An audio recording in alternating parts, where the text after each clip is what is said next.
Embrace Death by Phra Paisal Visalo, read by Usawadi Sintusen. Life and death are actually one and the same matter. We will die in more or less the same fashion as how we live. If we live in ignorance, our final moment will likely be spent in agony, without any sense of peace and mindfulness. But if we constantly cultivate mirth and self-awareness, we should be able to pass away peacefully, being in the state of mindfulness until our last breath. Life of the awakened one is to be aware of the prevalence of death all the time. There is this ever readiness to confront death, and even when the mind does not yet feel ready, it can be further trained every day as the person performs his or her duty to the best, having accepted that uncertainty is but a fact of life. There are several methods to cultivate this contemplation on death, or moranasati. Just a thought that we will all die sooner or later. We should maximize the remaining time we have. This is one example. However, for most people, such recollections may not be enough. They may be keen for a while, but eventually, their lives will fall back into the same patterns of habits, being again indulged in the work or entertainment at hand, while forgetting what is the most important thing to do in their lives. One simple way to contemplate on death is to imagine what might happen to us if a death really took place now. What would we lose? Who would we miss? There might arise a feeling of pain for those who think they are not yet ready. But such an unpleasant situation might help him or her to be better prepared, to practice for the remaining time we still have, in order to deal with the suffering when the moment of loss actually comes. Here are some more ideas about how to contemplate on death and dying. Practice dying at bedtime. At the end of the day, the time to rest the mind and the body is a good opportunity to reflect on the inevitability of death. Practice the process of dying as if we were facing it at this very moment. The suitable posture is to lie down and relax every part of the body, from the head to the toes, and especially the face. Breathe in and out freely. Feel the tip of your nose and the softness of the in and out breaths. Put down every thought, be it about the past or the future. As the mind calms down, think of how we are approaching death. We just don't know when. Tonight might be the last night for us. Tomorrow might never come. Think of how every breath will dissolve as death arrives. The heart will stop beating. The body will no longer be able to move, and it will turn cold and stiff, like a useless log. Then think of how every valuable material we have acquired and kept will no longer be ours. They will belong to someone else. We cannot do anything with them. What we used to hold dear will be left unattended. Moreover, we will no longer have another chance to talk with our children or our beloved. Everything we used to do with them will become the past. We will no longer be able to visit our parents or do anything more for them. There is not even time to say goodbye or to make amends. with those we have had grudges with.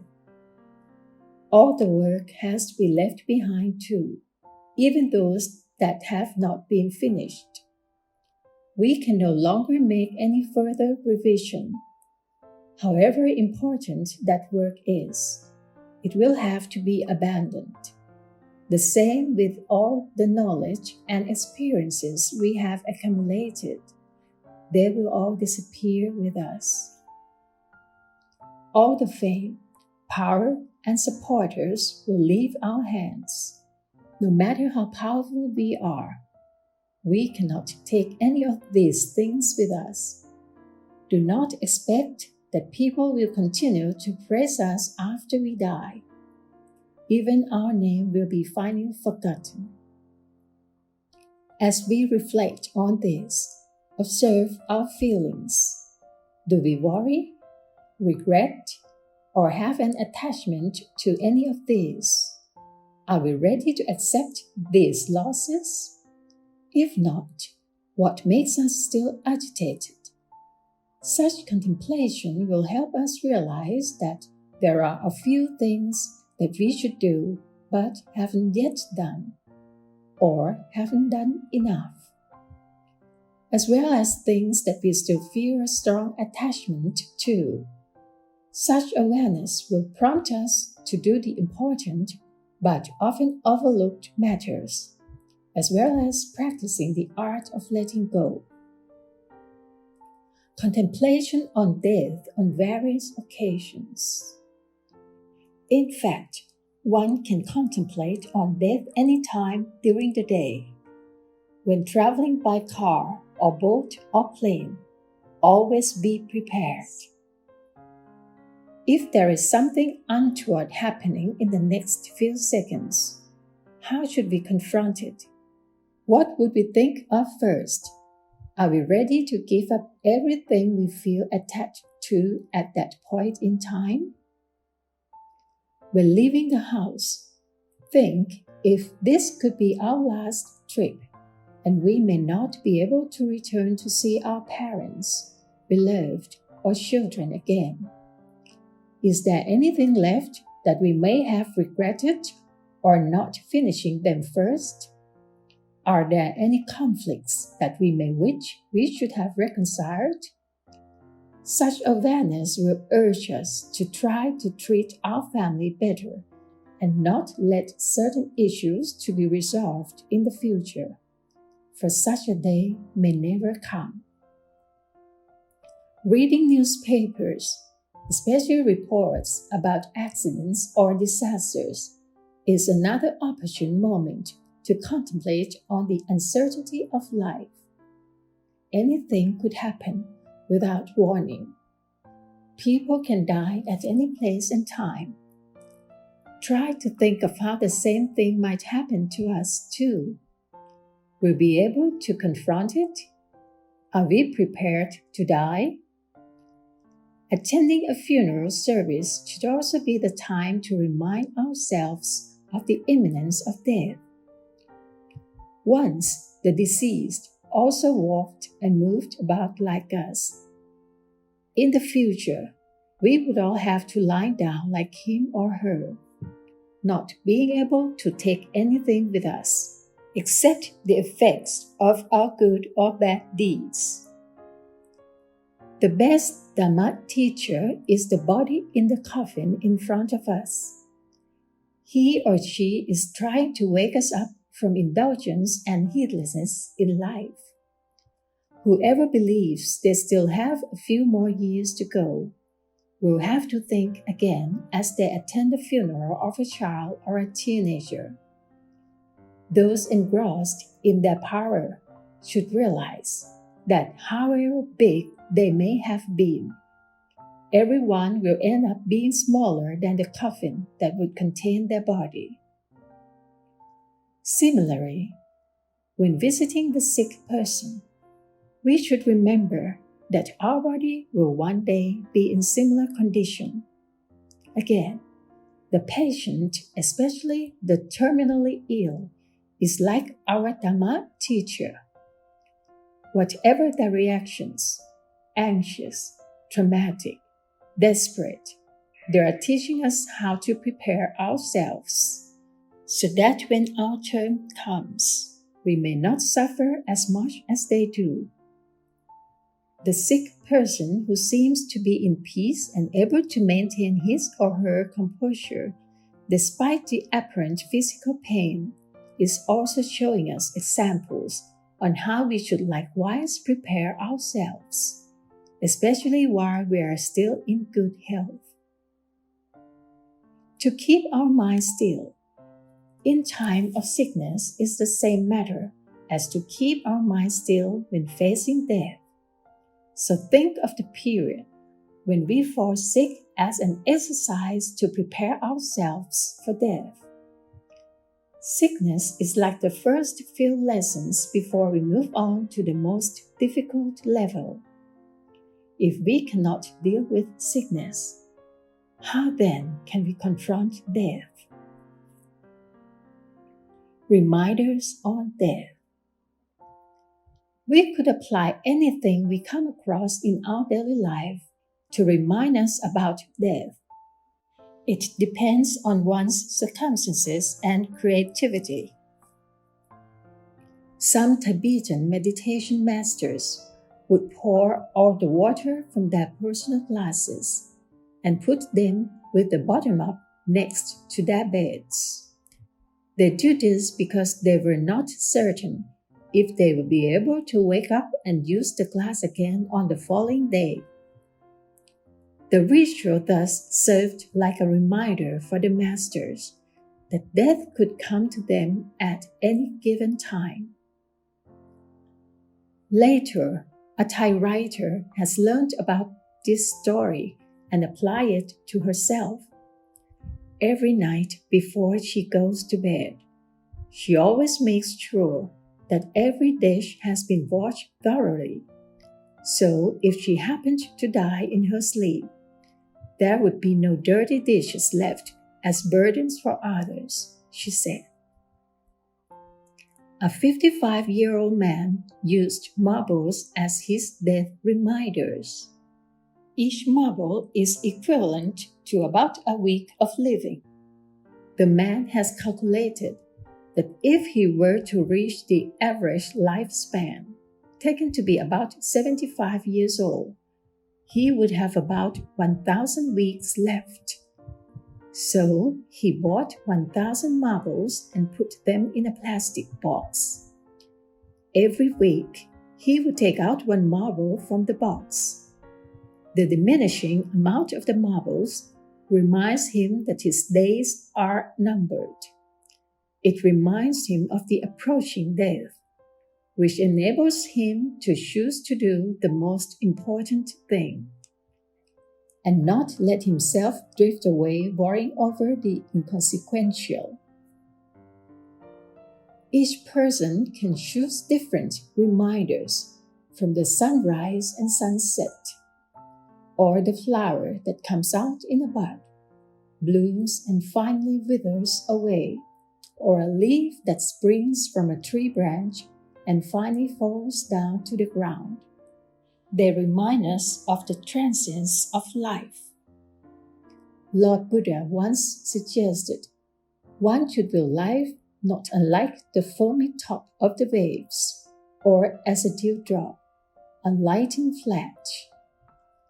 They are all transitory, and thus is our own existence. Other activities to prepare for death. We could try an exercise of letting go of our beloved people and belongings. Choose 7 objects.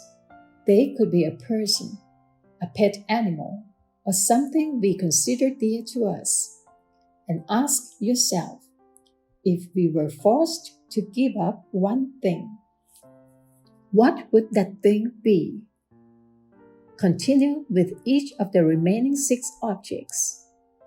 We could imagine ourselves being in an unpleasant situation, like facing a fire, an earthquake, or an accident that prompts us to lose each of our cherished items.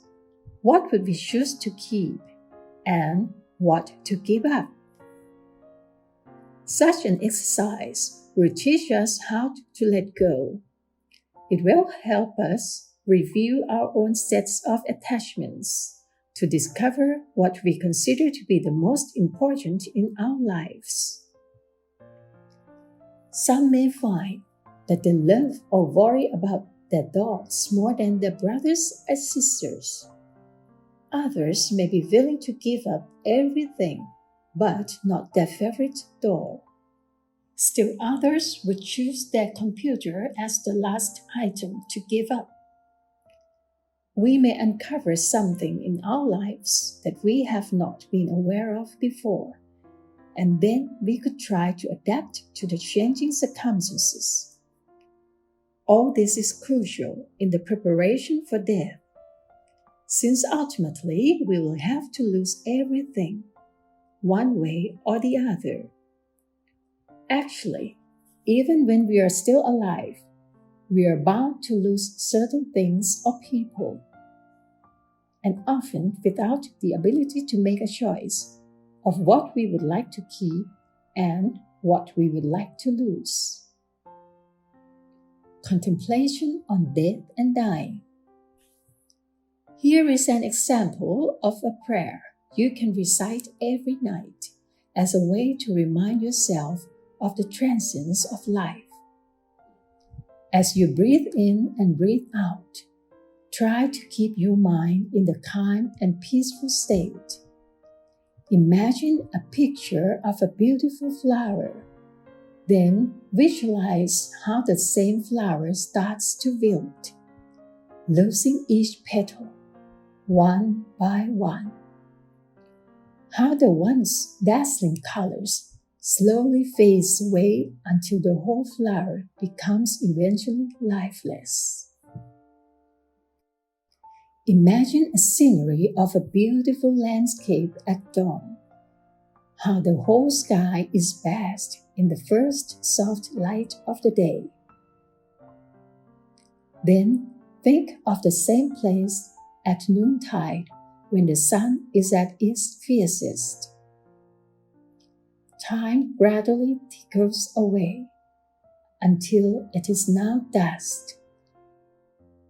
And finally, everything is dissolved into the darkness. Absorb all these pictures into ourselves. Our existence is like the flower that will one day wither away, and like the sun that has to leave the sky every day. We will all have to leave this earth sooner or later. Nobody knows when that time will come. Maybe next year, maybe next month, or maybe tomorrow. Let's imagine that today is the last day we will live on this earth. There will no longer be tomorrows for us. By the time tomorrow comes, our body will be lying still, no longer able to feel anything, even our own breaths. Let's imagine that in the next few hours, every person we have met, talked, and laughed with, those who have always been part of our lives, we will no longer be able to see them again. There is no exception whatsoever. Imagine the picture of our parents, children, brothers and sisters, whom we have met every day. We will have to leave them all in the next few hours. Imagine the face of our beloved. The time to leave him or her is soon to arrive. Imagine how soon we'll have to leave all the friends behind. We'll no longer be able to see them again. Think of what has happened this morning. Who did we see? What did we do? Think of the time we spent during breakfast this morning. Think of the time we went to see our children off at school. Think of the friends we have met in the meeting room. Think of all the valuables we have toiled our labor to acquire them. The house, the cars, the jewelries, money, all the things we used to hold as dear. We'll soon have to give up everything we once owned. Think of all the work we have loved and devoted ourselves through all these years. Whatever it is, we will no longer have the opportunity to do it now. All the work that is still left undone, there will be no time to finish it now. Soon the world we have known all our lives will disappear. There will be nothing left, nothing at all. The important thing is that our whole lives will come to an end in the next few hours. Now, come back to explore our feelings at the moment. How do we feel right now? Are we scared? Contemplate on this fear. Feel it. Acknowledge it. What exactly are we fearful of? Where is this fear located actually? Take in this feeling called fear. Observe how our own reactions thoroughly. Are we worried about anything? What do we think is the hardest to leave behind? Our father and mother? Our beloved? Our children? Friends? Wealth? Or work? Keep our heart still. Contemplate if everything we think belongs to us. Are they ours really? Can we take them with us? Or are they just placed under our care, but only for a while? Now it is time for us to leave them so that others can take care of and to make use of them instead. For all the work we have done, now is time to give it up. It's time for others to carry it on. We have left enough legacies on this earth. They are now part of this earth and not ours. They are no longer what we should worry about anymore. Our parents, children, brothers and sisters, and everyone whom we love, we have had the fortune to live with them for a while. We have done what should be done. Now it's time for us to take leave. Do not worry that they will not be able to live without us. We used to leave them on their own before. The only difference is that this time we'll have to leave them longer than before. We'll soon have to leave this body. This body is not ours. We have borrowed it from nature. We have been giving this body for free through our parents. It's now time to return it to nature. It's now time for this body to return all the four elements in nature: the earth, the water, the wind, and the fire. It's now time for us to shed away every feeling of guilt, anxiety, remorse. Do not let these feelings burden our heart. It's not too late to ask for forgiveness. Now, let's ask everyone we have once hurt or harmed to forgive us. Let every one of us be free from animosity toward one another. If we still hold grudges or revengeful feelings towards some people, give them up. Do not let the ill feelings eat us from the inside. Forgive them. Forgive everyone who has caused us to suffer. Free our heart from all the hatred and anger. Let every one of us live in peace. Finally, abandon everything we used to hold as ours. Give up everything, including ourselves.